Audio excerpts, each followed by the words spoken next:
9 de outubro de 2025. Nas florestas úmidas do Parque Nacional de Northumberland, no norte da Inglaterra, o solo está encharcado e o ar ainda cortante após a passagem da tempestade Amy. Katie, criadora do canal Katie Roams, inicia mais uma de suas aventuras solo. Seu conteúdo costuma mostrar a serenidade do isolamento, acampamentos silenciosos, testes de sobrevivência e noites cercadas apenas pelos sons da natureza. Mas o desafio desta noite é diferente. Sem barraca, sem saco de dormir e sem roupas quentes, apenas um cobertor térmico de alumínio de pouco mais de 1 quilo a separa do frio. À medida que a luz do dia desaparece entre as árvores, uma pergunta permanece no ar. Por quanto tempo alguém consegue resistir quando todo o conforto é tirado?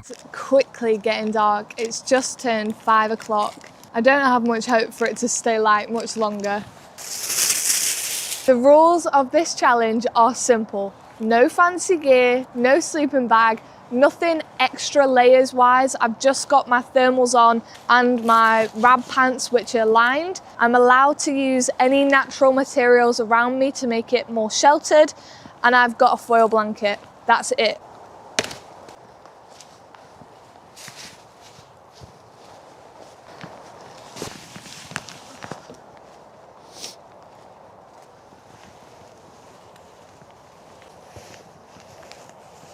This is my shelter so far. So I've got just enough room to sit upright. So I'm probably gonna sleep like this. Won't be as comfortable and I probably won't sleep a lot. But in a survival situation, that's probably how I would do it. There's loads of ferns down here and they're all dead. So I'm gonna see if I can take some of them and use them as my little cover. The other great thing about foil blankets is that you can use them as little carrier bags. So instead of going back and forth, let's give it a go, shall we? Okay, it's not comfortable on my bum, but that's okay. It's getting cold quickly. I'm in my foil blanket, but it's really hard to move around in. Okay, let's make dinner. The yogurt's so solid because it's so cold. It's gonna need a fork. Just realised I've forgotten my lettuce. It's looking barren because it's not got any lettuce in it. That's what I was trying to say. Oh, it's like a mini hand warmer. Oh my god. That's a life hack. I probably shouldn't put my food on my face, but I really don't care right now. That's so warm. I do not know how people are doing this. I'm so cold right now. Okay, it's my hands and my feet get really cold. Because I've got anemia, my hands and my feet get cold anyway and I have fatigue really quickly. But I thought I'd be better than this, honestly. Às 5 da tarde, a floresta já estava envolta em uma luz fraca e cinzenta. Os galhos acima ainda estavam retorcidos após a tempestade, e o solo sob suas botas escorregava com a umidade. Katie começou a recolher o que encontrava, galhos caídos, samambaias e pedaços de casca, para montar um abrigo antes que a escuridão dominasse o lugar. Era pequeno, mal dava para se sentar, mas era o suficiente. Quanto menor, mais quente, pelo menos na teoria. Quando finalmente se acomodou lá dentro, a floresta mergulhou em silêncio. O ar ficou pesado ao redor e os primeiros calafrios começaram a subir por suas mãos e pés. Para espantar o frio, ela preparou o jantar, um sanduíche de frango com iogurte e cúrcuma que havia cozinhado mais cedo. O vapor subia da panela como uma breve fuga, aquecendo seus dedos e o rosto. Mas quando a comida acabou, o calor também se foi. O cobertor metálico não fez nada além de refletir o frio de volta contra o próprio corpo.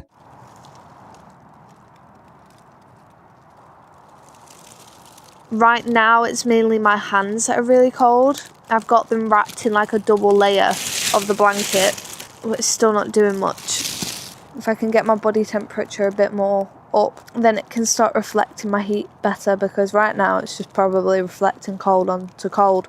I'm trying to stay out as long as I can. I don't know how long I'm gonna last, honestly, at this point.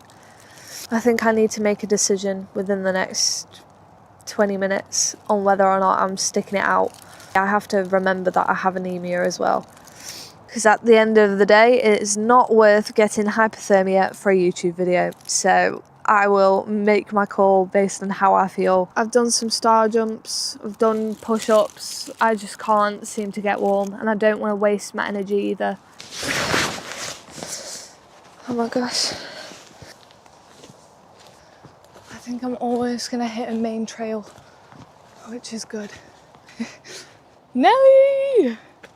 I did not make it through the night, but that's okay, because a £2 emergency blanket was not enough for me to survive through the night. As horas passaram e a temperatura caiu ainda mais. Ela se enrolou com mais força, falando palavras de incentivo para si mesma. Tentou fazer qualquer coisa que pudesse gerar calor, mas o corpo simplesmente não respondia. O cansaço chegou devagar, pesado e definitivo. Não vale a pena pegar hipotermia por causa de um vídeo para o YouTube, disse em voz baixa, trêmula. Então se levantou, tirou o cobertor metálico e desapareceu na escuridão da trilha de Northumberland. Mais tarde, explicou que um cobertor de alumínio não gera calor. Ele apenas reflete o que já existe. Quando o corpo perde o calor interno, não há nada a ser refletido de volta. Os espectadores, porém, notaram detalhes estranhos. O cobertor que pareceu se mover depois que ela saiu e o momento em que sua respiração cessou brevemente antes de ela voltar a falar. Alguns disseram que era apenas o vento, outros não tiveram tanta certeza. Kate não passou a noite ali, mas saiu com uma lição mais valiosa que o orgulho. Sobreviver não é não sentir medo, é saber quando parar. Ainda assim, uma pergunta inquieta permanece entre seus seguidores. Quando ela deixou aquele abrigo solitário em Northumberland, será que realmente saiu sozinha?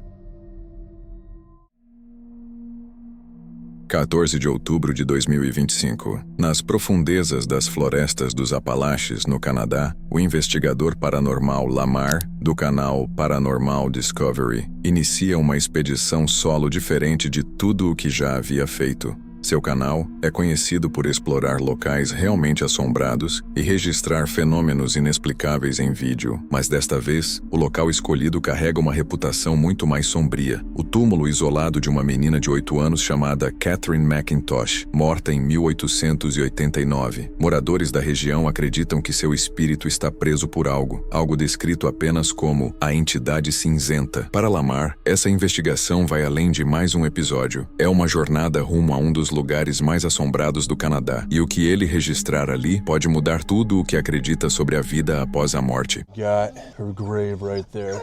All right, Key, let's go take a look. So it looks like people have actually came here. They put like a wire like all through here. I don't know if you can see that. There's a wire. What do you smell, Key?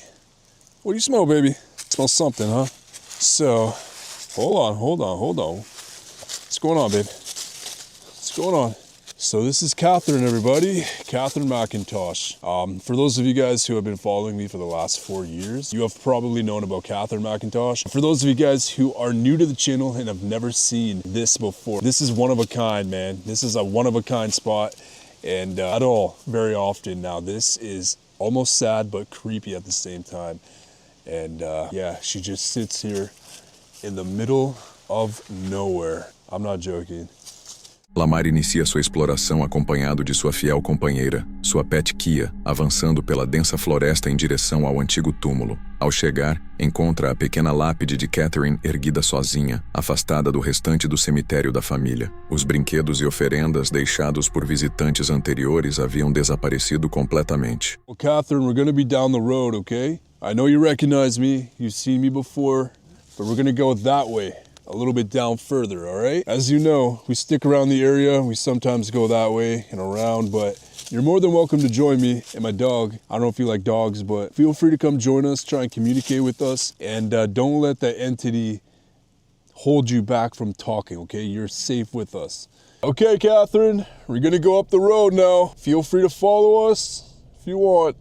You're more than welcome to follow us, okay?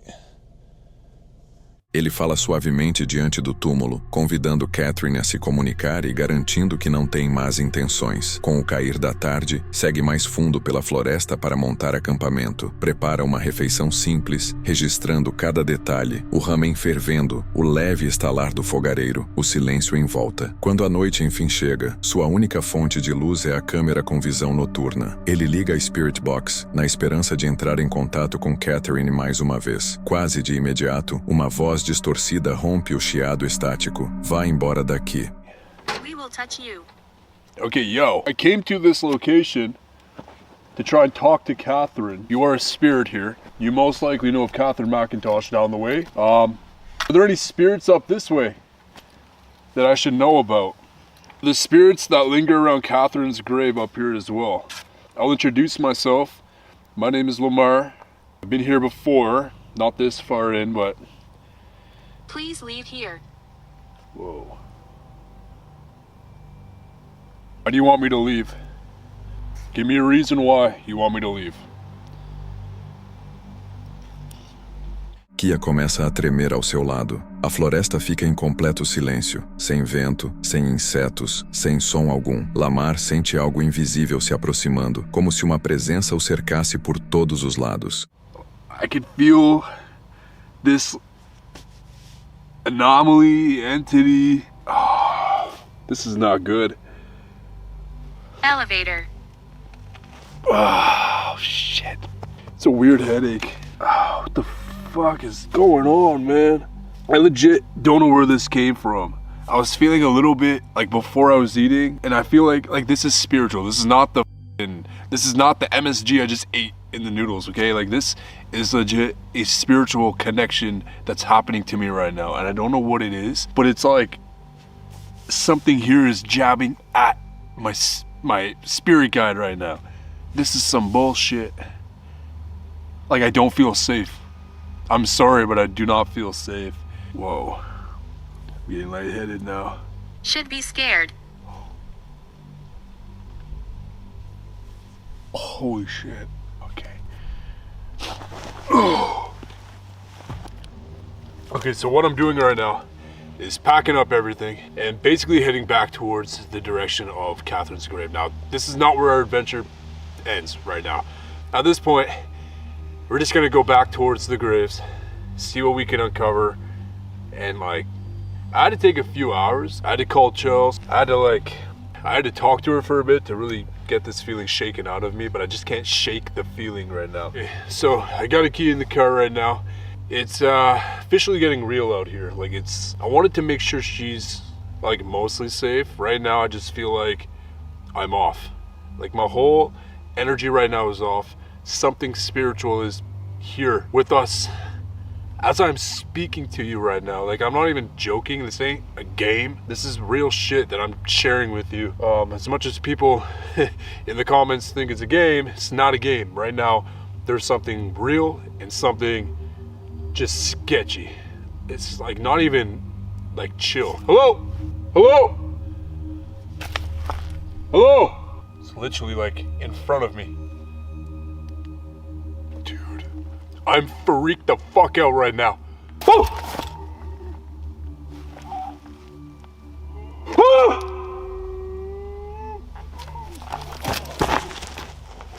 Hello? Holy shit! What is that? Who's there? Oh. Who's there? I apologize, guys. I truly apologize to you. It's been a while since I've had something like this happen. Like, I just feel like it's an anxiety attack potentially, but at the same time, very spiritual. This ain't a game. This really ain't a game. It is 12:04, and yeah, we still out here. Look at this, middle of nowhere. It's kind of crazy. Yeah, it's kind of a bad idea that we're doing this, but it is what it is, man. So I'm gonna keep driving. I'm just gonna leave this kind of in night vision right now and just kind of, I don't know.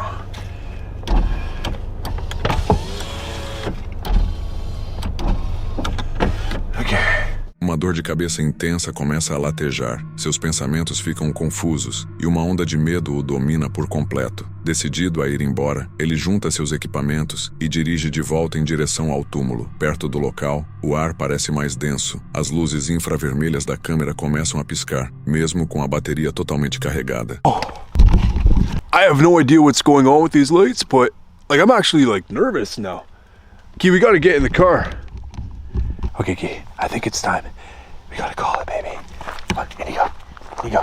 Oh, shit. What is going on?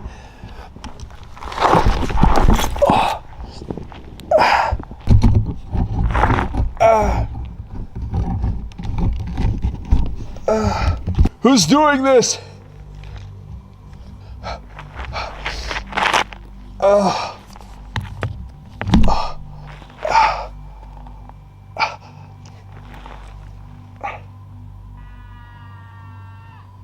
Fucking passed out.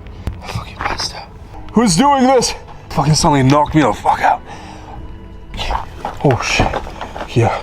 Get the fuck out of here, Key. We're getting the fuck out of here. Oh shit. Yeah.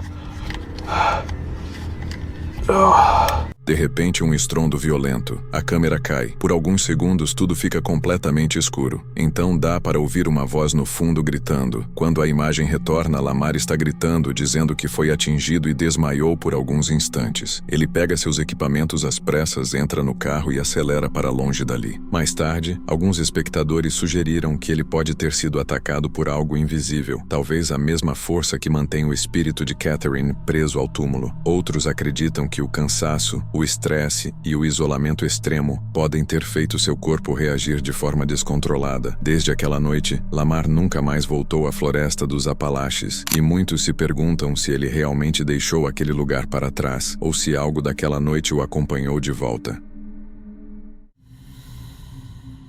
19 de outubro de 2025, na Inglaterra, a criadora de conteúdo Maela, do canal Maela, conhecida por seus vídeos tranquilos de acampamento solo em meio à natureza, embarca em uma nova aventura, desta vez acompanhada de seu pai. O plano era simples: passar uma noite às margens do rio, cercados por névoa e silêncio. Mas em lugares como aquele, a calma pode ser apenas uma ilusão. O que começou como uma escapada pacífica, logo se transformaria em uma luta contra as forças da natureza.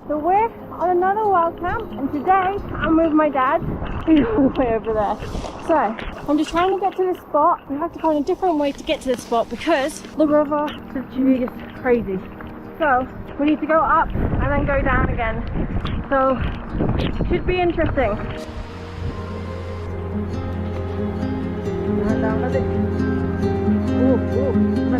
Okay, so we're here at this spot. I don't know if you can hear me right now. There isn't enough space for 2 tents, so me and Dad are just going to share 1 tent and we're going to put the tarp up. So let's get going because we're tired.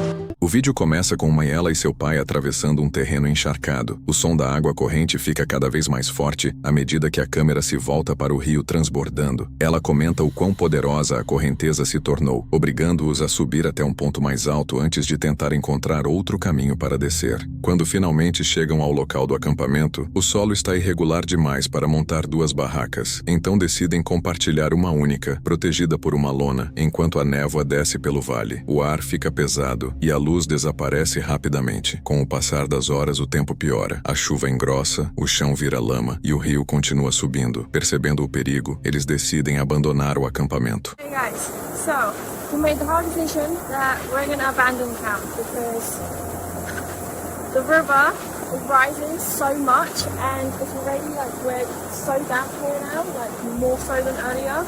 Yeah, we decided that it's just a no-go today and just gonna go home. It's a shame, but yeah.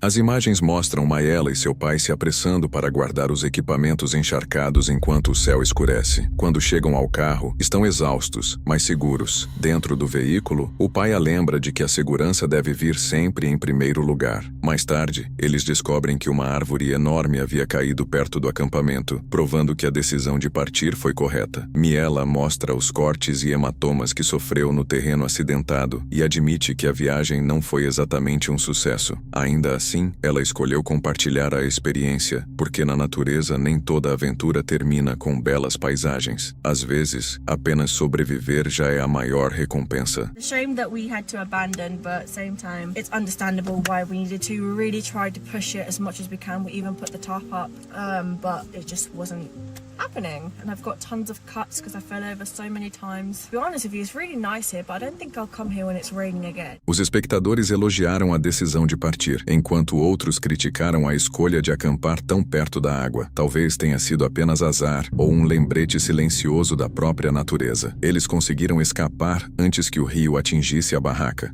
Este episódio é um lembrete poderoso de como a natureza pode ser implacável e imprevisível, mostrando que a força da natureza sempre estará além do nosso comando. Em setembro de 2025, quando o canal Exploring with Angelo lançou seu vídeo, conhecido por explorar locais abandonados e áreas selvagens supostamente assombradas, o canal registra verdadeiras aventuras noturnas, onde o isolamento muitas vezes se torna inquietante. Desta vez, Angelo e seu amigo Frank chegaram a um lago remoto perto de Lake Wanap, no norte de Ontário, horas depois do planejado. O acampamento original havia fechado os portões às 17 horas, forçando-os a dirigir mais 4 horas no escuro. Quando finalmente alcançaram este lugar esquecido, eram quase 22h30, e o ar cortante e gelado. Além das árvores, dizia-se que havia um lago assombrado, onde moradores relatavam figuras sombrias e uma estranha presença luminosa perto da água. Para os dois exploradores, era apenas mais um desafio, mas à medida que a temperatura caía e o silêncio se tornava opressor, a natureza selvagem logo mostraria que tinha outros planos. Sob o feixe intenso de suas lanternas, Angelo e Frank começaram a montar sua barraca aquecida, única defesa contra o frio intenso. O metal tilintava, a geada se formava nas luvas, e a floresta escura engolia o som de cada respiração. Ao desempacotarem o fogão de lenha, um rosnado baixo ecoou pelo lago. So, I'm gonna start chopping up some wood because we're gonna need some kindling to get this thing started. We want to warm this puppy up as much as possible. You hear that? What? I just heard like a growl. Like that way. All jokes aside. From over there? That way. Do you have a Which is flashlight on by you? the lake. Well, towards the lake anyway. That's good. Starting off with the to a good start, I suppose. We're about to get eaten right away.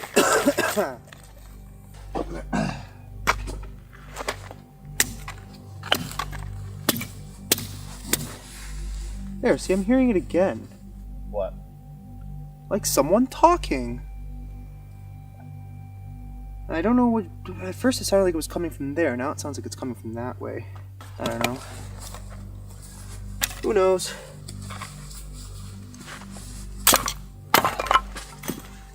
Now I'm hearing wolves. We don't know if they're wolves or coyotes. Kinda sounded like wolves to me.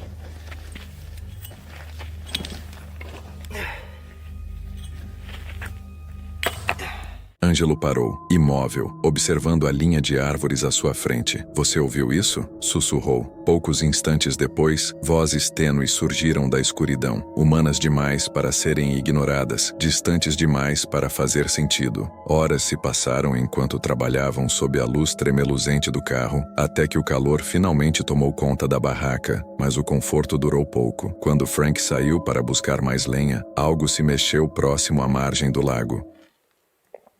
Sound like something's moving back there? Yep. It's like walking, like someone's walking, right? I mean, we haven't really gone back there yet, but... Ugh, I'm so tired. I know, me too.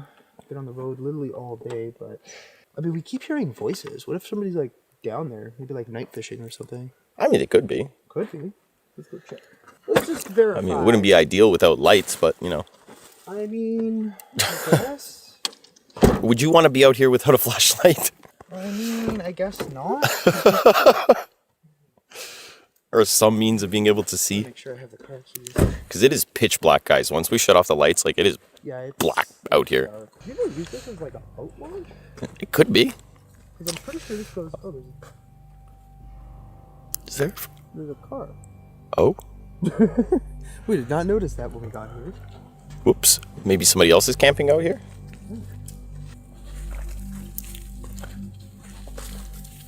There's a trailer. Might make sense of the noise. No one in. That'd be kind of weird if I have to look through the window, but... Oh, there's a fire pit. So,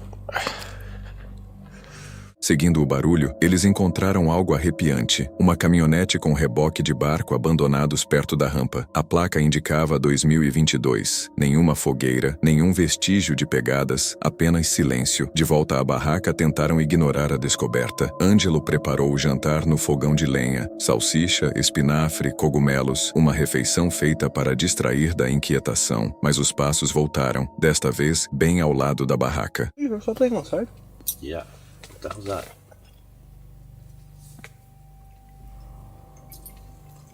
Literally sounds like something's walking. The fuck? Wait. No, it's on this side.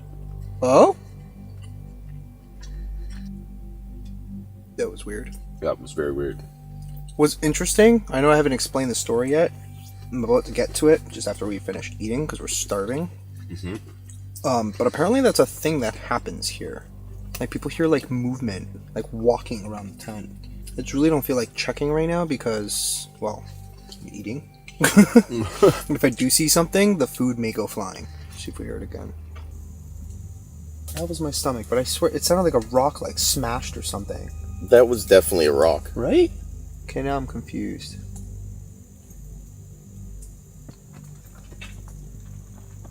That was running. What the hell?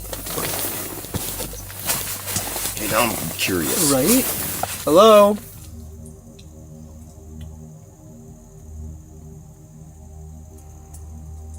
Someone out there? That was weird.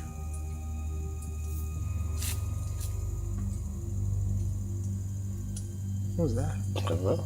Mais tarde, durante o jantar, Ângelo decidiu ler duas histórias que os moradores locais haviam contado sobre o mesmo lago. Relatos de sombras entre as árvores e de uma figura luminosa perto da água. Quando chegou à última linha, uma risada ecoou do lado de fora. Não era o vento nem um animal, era humana. Os dois correram para fora, mas não viram nada. Apenas o contorno tênue da mesma caminhonete abandonada, ainda intocada. Dentro da barraca, o silêncio voltou, mas nenhum deles conseguiu dormir. Poderiam as vozes e a risada ser de outros campistas próximos? Talvez, mas ninguém jamais voltou para pegar aquela caminhonete. O rosnado, os passos, os sussurros, tudo parecia deliberado e inquietantemente próximo. Talvez as histórias sobre aquele lago não fossem apenas folclore. Quando o dia amanheceu, a caminhonete continuava lá, sem rastros, sem movimento, apenas o mesmo silêncio perturbador pelo lago. Se ninguém voltou para ela, então quem riu do lado de fora da barraca naquela noite?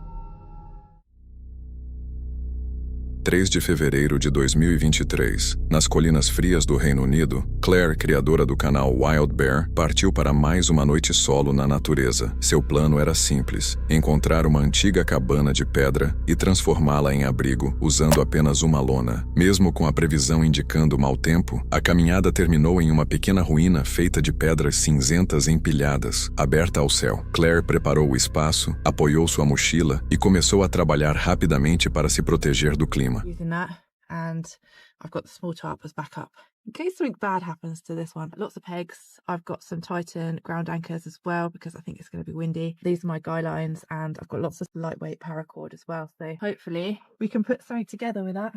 Gonna guy out the corners first, and then we'll add some more on as well.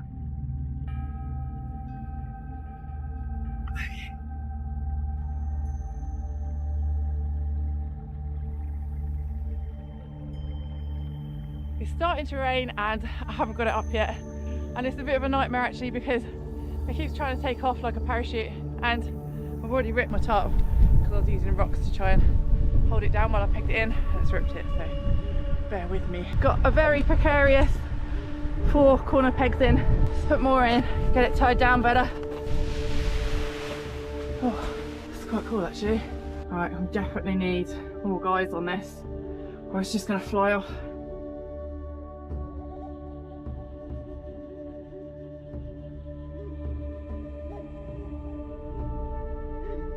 Oh dear.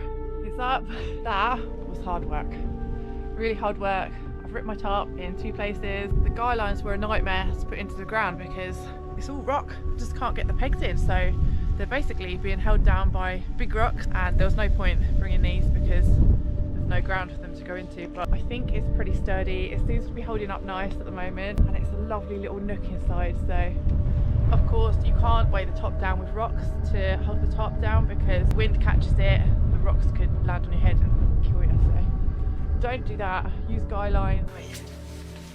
Here I am in my amazing little nook.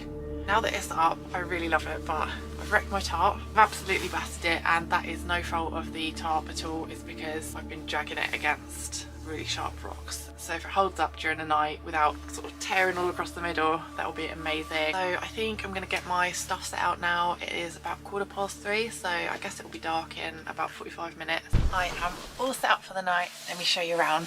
So my sleep system is all set up. I've got my sit mat, my ground tarp, that's a DD Magic Carpet. It's my clothes, electronics, filming stuff. Got my food here, cook set, water. This is unfiltered water in the bottles, and I've got my Life Straw filter bottle, so when I want to drink, just fill that up with water.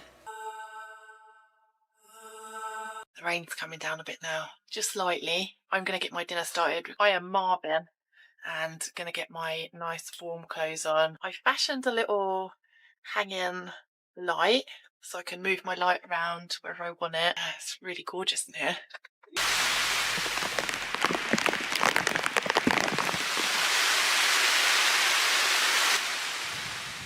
That dinner was amazing, so good. So it's about 6 o'clock I think, and sunrise is at 8:30 tomorrow morning, so I've got a lot of dark now, which is fine by me. I've not had much sleep this week, so I'm really looking forward to just getting in my little sleep system, being all cozy, just listening to the rain, sleeping as much as I want and having no alarm.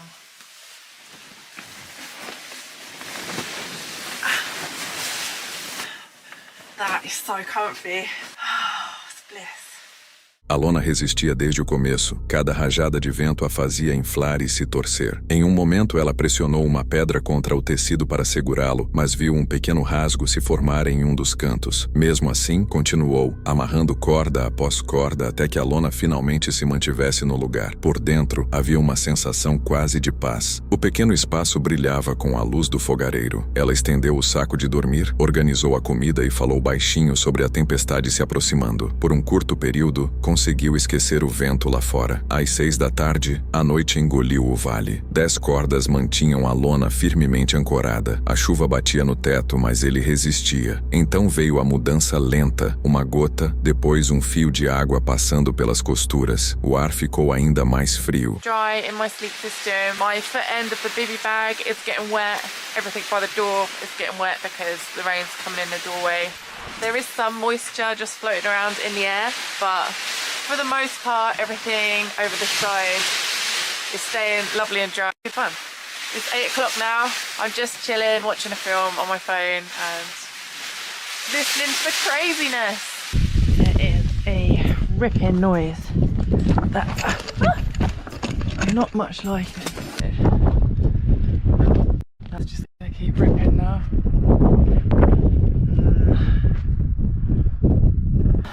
I don't think this is going to hold out till morning. Oh dear. That's not good. It's going to be an interesting night. I don't know if you can see that, but the top's gone. It's gone. It's just ripped off. It's flapping around, so I've decided to pack up and go to my car. 10 o'clock. Is it? Yeah. While it's not raining, I'm going to get packed up and yeah, I'm going to sleep in my car because no, look. That didn't work. It didn't work. I'm getting this away real quick before the rain starts again. Can make our way down real slowly and carefully. It's not always the right decision to pack up and go, but it's a full moon, so it's light. I've got plenty of head torches and whatnot, and it's easy, straightforward. 2 kilometres, take it slow.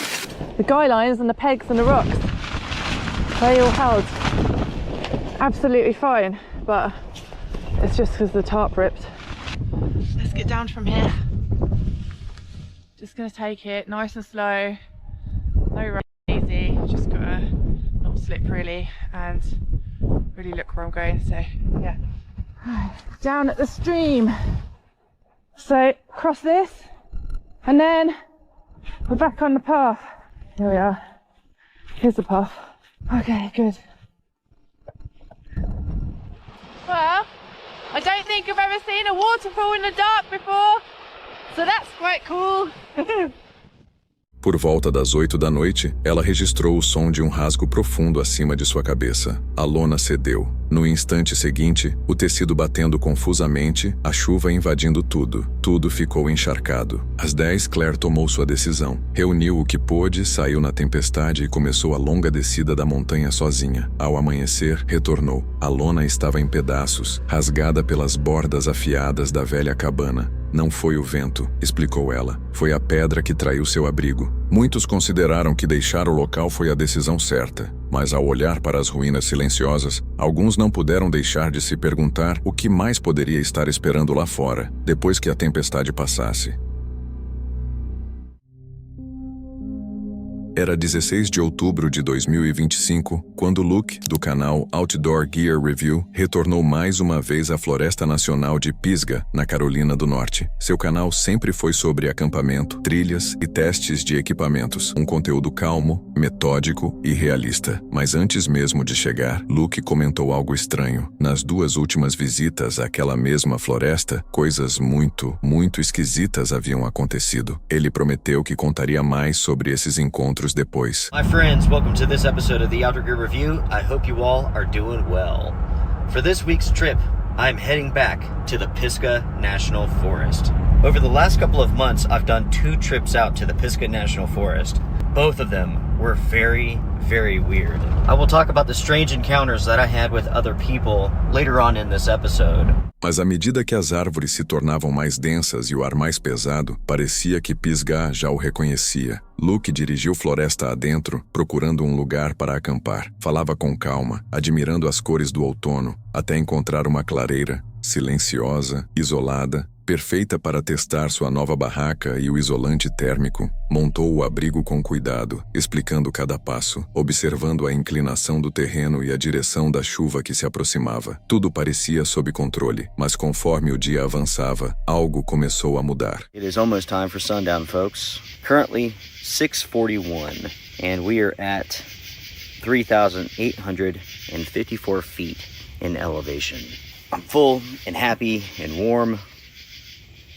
Life is definitely good. Someone did pull into the campsite that's across the road here.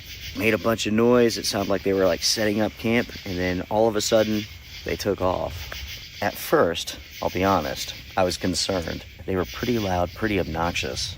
But then they quieted down, so who knows. Anyways, my friends, the plan for the rest of the evening is pretty simple. I'm going to sit around this fire for as long as I can. It may have another 30 minutes of life in it, but it's almost done. Once it's done, I'll hop inside of the tent and call it a night. Luke falou que ouviu um som e descreveu o som como o pior que já ouvi. Mais tarde, enquanto caminhava próximo ao acampamento, notou algo perturbador. Uma pilha de lixo espalhada entre as árvores, como se alguém tivesse estado ali recentemente e saído às pressas. I had a great time. While we didn't have any strange experiences in the Pisgah National Forest, we did find that massive pile of garbage and the drug stuff, which is to be expected, unfortunately, in this area. I've said it once and I'll say it again. If you're going to go out into a national forest area, a remote area, you really do have to be careful. You never know what you're going to find, and you never know what may find you. Dentro dos sacos havia restos de drogas usadas, largados exatamente no local onde ele havia decidido dormir. Luke chamou aquilo de uma descoberta infeliz. Não era apenas lixo, era um sinal claro de que alguém estivera ali recentemente. Ele não tocou em nada, apenas seguiu em silêncio, a voz mais baixa do que antes. Quando a chuva chegou mais cedo do que o esperado, preparou o jantar sob a lona. Naquela noite, o vento forte sacudiu as árvores, acordando-o por volta das 3h30 da manhã. Ele permaneceu imóvel, ouvindo. Ao amanhecer, fez café, guardou o equipamento e se preparou para partir. Luke nunca afirmou ter vivido algo paranormal, apenas dizia que algumas florestas têm um peso diferente no ar. Muitos espectadores concordaram, compartilhando histórias de acampamentos inquietos, vozes estranhas e encontros inexplicáveis. A viagem terminou sem nenhum novo incidente, apenas aquela descoberta perturbadora. Mas suas últimas palavras ficaram marcadas na mente do público. Tenham cuidado lá fora, porque na floresta, às vezes o perigo não é o que você não consegue explicar, é o que alguém deixou para trás. Fevereiro de 2024, nas proximidades de Eagle River, no Alasca, Maria, criadora do canal Roaming Reckless, dirigiu seu velho Land Rover por trilhas cobertas de neve, acompanhada apenas de seu fiel cachorro, Blue. Seu canal costuma mostrar viagens tranquilas de exploração pelos Estados Unidos, acampando, cozinhando e enfrentando o frio extremo. Desta vez, o plano era simples: passar 3 dias no Rapids Camp Yurt, ao longo da histórica trilha Adid Trail, mas o Alasca tinha outros planos. O que começou como um retiro pacífico de inverno, logo se transformaria em 3 dias de fumaça, medo e silêncio absoluto. We're going to a yurt that we have to hike 2 miles in the middle of the woods. This is going to be dry camping, so we've got to take all of our supplies with us. There's going to be nothing there for us but firewood.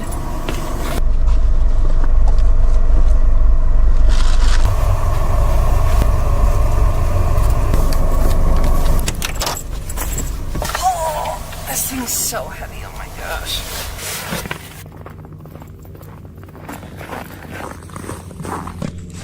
We're starting up here. Our yurt is down here. We're 15 minutes into our walk. My back is already killing me, so gotta love scoliosis. Oh my god, this is insane. I actually feel like I'm in Narnia. Like, come on. Rapids Camp Yurt, heck yeah. Here you go, bub. Just in time before dark. Oh my gosh. Oh my gosh. Ah. Someone remind me to get a hiking backpack. A proper one. Thanks.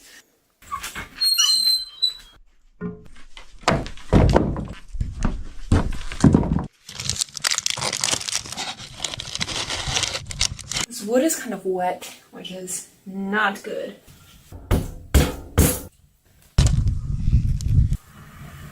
Now we're cooking.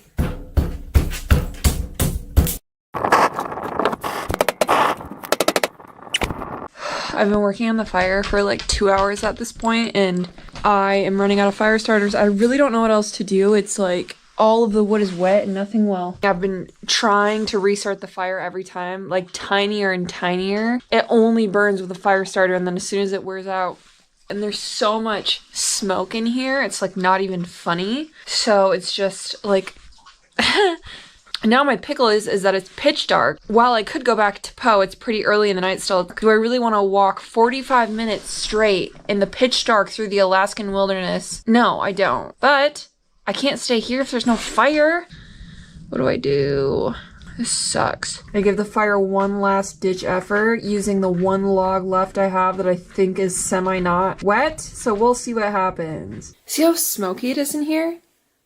I feel like Blue and I are gonna have to make the trek back to Poe because I just can't risk the fire not working and then Blue getting cold in the middle of the night. I think Blue and I are just gonna have to go back to Poe. Maria carregava em sua mochila tudo o que achava que precisaria: comida, suprimentos e várias camadas de roupa para enfrentar o frio. Blue trotava à frente, seguindo uma trilha estreita coberta de neve que serpenteava pela Floresta Branca. Eram apenas 3 quilômetros de caminhada, mas antes da metade do caminho, suas costas já doíam com o peso do equipamento. Ela descreveu a paisagem como um verdadeiro Nárnia, um paraíso gelado de montanhas e silêncio que fazia todo o esforço valer a pena. Quando o yurt finalmente surgiu no entardecer, parecia perfeito. Uma pequena cabana redonda isolada entre os picos nevados. Lá dentro, havia um fogão a lenha, um beliche e a promessa de uma noite quente e tranquila. Mas conforme as horas passaram, o fogo simplesmente se recusava a pegar. A fumaça tomou conta do ambiente, espessa e cinzenta, até seus olhos arderem e a respiração se tornar difícil. Com a temperatura despencando e Blue tremendo de frio, Maria tomou uma decisão difícil: abandonar tudo e encarar a escuridão da trilha de volta. This sucks.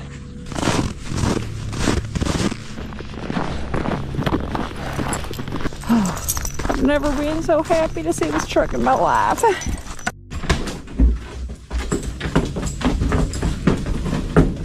Oh my gosh, it smells like smoke. Let's pack up and clean this place out. Frozen solid. Good thing we didn't stay last night. There's a sign in here talking about an aggressive bear in the area, and granted, bears are hibernating right now, but they do come out of hibernation every once in a while, and we're in aggressive bear territory, so.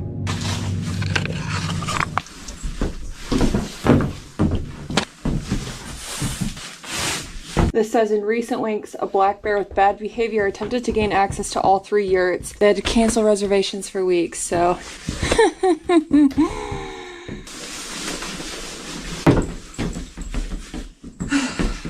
Wish us luck.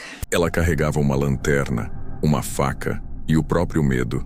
A floresta estava em completo silêncio. Aquele tipo de silêncio que faz a gente duvidar se está realmente sozinho. Quando finalmente alcançou o caminhão, sentiu o alívio como um sopro de ar fresco. O aquecedor zumbia e Blue se enroscava ao lado dela no banco. Na manhã seguinte, Maria voltou à cabana. Lá dentro, um aviso preso na parede alertava sobre um urso preto que havia atacado a área dias antes. Mais tarde, o aquecedor quebrou, a energia reserva falhou e ela encerrou a viagem cansada, dolorida, mas grata por ter saído ilesa. Moradores da região costumam lembrar o quanto Eagle River pode ser traiçoeira. Há histórias de trilheiros que desapareceram e de animais que despertam antes do inverno acabar, famintos e confusos. Um espectador comentou: aquela sensação ruim que você teve voltando não era medo, era instinto. Talvez ele tivesse razão. Talvez a fumaça que a expulsou do yurt não fosse apenas lenha ruim, mas o jeito silencioso do Alasca de avisar que era hora de partir. Se você chegou até aqui e curtiu o vídeo, não esqueça de se inscrever no canal e deixar seu like. Isso ajuda muito. E aproveita que eu separei mais um vídeo aqui em cima para você assistir agora.